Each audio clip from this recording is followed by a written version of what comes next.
Audio Jungle. Tidak bincang perubahan kerajaan. Ketua Pembangkang Datuk Seri Anwar Ibrahim menjelaskan soal perubahan kerajaan tidak dibincangkan sewaktu sesi menghadap yang di-Pertuan Agong Al-Sultan Abdullah Riayatuddin Al-Mustafa Billah Shah hari ini.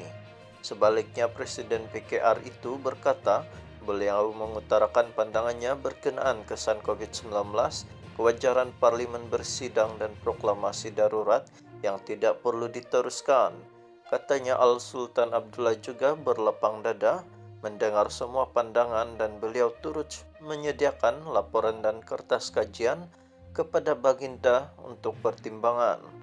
Itu soal perubahan kerajaan yang tidak berbangkit sekarang, katanya kepada pemberita yang menunggu di pintu 2 Istana Negara. Anwar sebelum itu menghadap Al-Sultan Abdullah kira-kira sejam.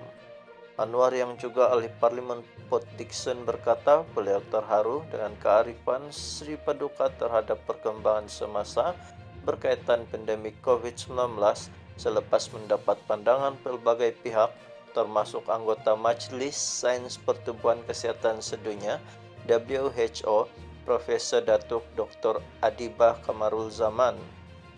Jadi saya rasa hal ini harus diketahui oleh masyarakat bahwa tuanku sebenarnya ada menyampaikan hal-hal sedemikian kerana kearifan dan maklumat yang Baginda ikuti. Saya harap semua pihak bukan saja PKR dan pembangkang tetapi dalam kerajaan mengambil perhatian terhadap titah seperti mana juga yang ditetahkan oleh Sultan Selangor Sultan Sharafuddin Idris Shah semalam mengenai pengagihan vaksin yang lebih berkesan, katanya.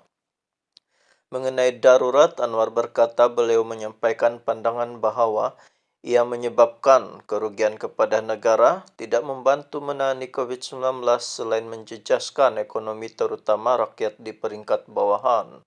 Katanya persidangan parlimen juga perlu dibenarkan, malah Sri Paduka beberapa bulan lalu sudah menitahkan supaya ia dilaksanakan dengan syarat kerajaan bersetuju. Saya jelaskan hal-hal ini kerana ada persepsi yang berbeza seolah-olah hal ini tidak dilakukan. Yang lain kita bincang soal kedudukan dalam negara, keyakinan rakyat, pelabur dalam dan luar negara yang meminta supaya ada satu perubahan yang baik dan perbincangan ini yang kita mulakan. Saya junjung kasih kerana kesediaan tuanku mendengar dengan teliti dan memberikan nasihat dan titah.